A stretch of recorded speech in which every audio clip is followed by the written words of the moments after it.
Nazlı Səbri 1894-cü il iyunun 25-də Misirin Kənd Təsərrüfatı naziri Əbdürrəhman Səbri Paşanın ailəsində doğulub. Nazlının ata tərəfi türk, ana tərəfi isə fransız idi.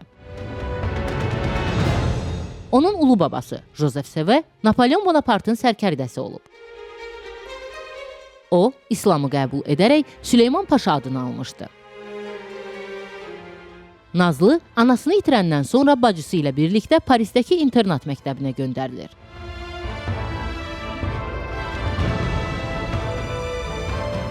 Misrə qayıtdıqdan sonra atasının tövsiyəsi ilə qohumu Xəlil Səbri ilə ailə qurur. Lakin 11 ay sonra onlar ayrılırlar.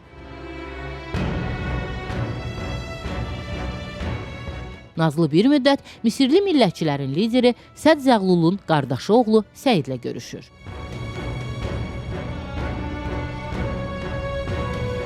(1919-cu ildə onların nişan ərəfəsində baş verən inqilabdan sonra Səid ölkəni tərk edir. Nazlı bir dəfə Qahirədəki opera teatrında Misir Sultanı 1. Fuadla qarşılaşır. Bir müddət sonra 50 yaşlı sultan 25 yaşlı Nazlıya evlilik təklif edir. 1919-cu ilin mayında onlar Qahirədəki Bustan sarayında ailə qururlar. Sultan 1. Fuad Abbasilər sarayının hərəmxanasına köçən Nazlını ona varis bağışlamadığı təqdirdə ömürlük hərəmxanada saxlayacağı ilə hədələyirdi. Onların 4 qızı və bir oğlu dünyaya gəlir. Nazlının saraya köçməsinə bundan sonra icazə verilir. Sultan 1. Fuad kral elan olunduqdan sonra Nazlı da kraliça titulu alır. Despotluğu ilə seçilən 1. Fuad, Nazlıya yalnız qadınlar üçün nəzərdə tutulan tədbirlərdə iştirak etməyə icazə verirdi. Deyilənlərə görə kral Nazlını qəddarcasına döyür, həftələrlə bağlı otaqda saxlayırdı. Hətta Nazlının dərman içərək həyatına son verməyə cəhd etdiyi də deyilir. 1936-cı ildə 1. Fuadın ölümündən sonra Nazlının oğlu 16 yaşlı Fərrux kral elan olunur. Bundan sonra Nazlı sərbəst olsa da, oğlu kral Fərrux anasının idarə etmədəki iştirakını dövlət işlərinə müdaxilə kimi qəbul edirdi. Nazlının kralın müşaviri Əhməd Paşa ilə eşq yaşadığı haqqında söhbətlərdə dolaşırdı. Əhməd Paşa bir neçə il sonra avtomobil qəzasında həlak olur. Bu hadisə Nazlıya pis təsir edir və o 1946-cı ildə müalicə üçün əvvəlcə Avropaya, sonra isə Birləşmiş Ştatlara yollanır.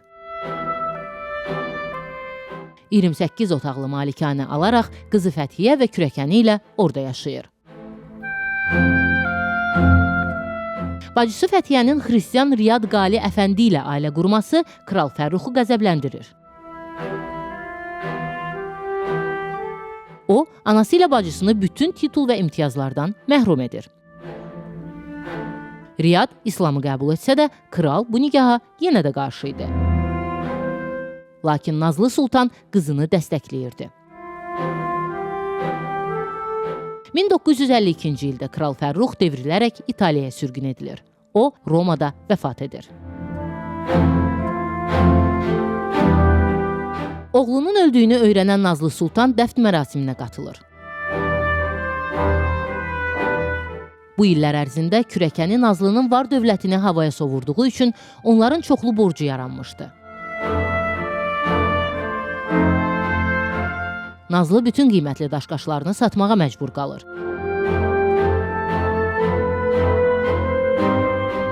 Onların arasında Nazlının dünyaya səs salan brilyantlarla bəzədilən tacı və boyunbağısı da var idi. Nazlı həmin boyunbağını 1939-cu ildə İran şahı Məhəmməd Rıza Pəhləvi ilə ailə quran qızı Fövziyənin toyuna taxmaq üçün sifariş etmişdi. Lakin şaha varis verə bilmədiyi üçün qızı Fövziyə ilə Məhəmməd Rıza Pəhləvinin nigahı da 1945-ci ildə pozulur. Borcdan xilas ola bilməyən Nazlı kiçik mənzilə köçür və depressiyaya düşür. Nazlı xristianlığı qəbul etmişdi və Mary Elizabeth adı ilə yaşayırdı. Boşanaraq anasının yanına köçən qızı Fəthiyə evə kömək etmək üçün ağır işlərdə çalışırdı. 1976-cı ildə Nazlı o zamanki Misir prezidenti Ənvər Sadata müraciət edir. Özünün və qızı Fəthiyənin Misrə qayıtmaq hüququnun bərpasını xahiş edir. Misrə qayıdarkən əşyalarını götürmək üçün Riyadın evinə gedən Fəthiyə sərxoş əri tərəfindən qətlə yetirilir.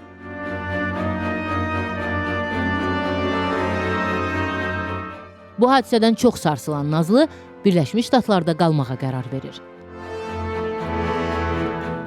Nazlı Səbri 1978-ci il mayın 29-da Los Ancelesdə vəfat edib və qızı ilə kürəkəninin yanında yoxsullar məzarlığında dəfn edilib.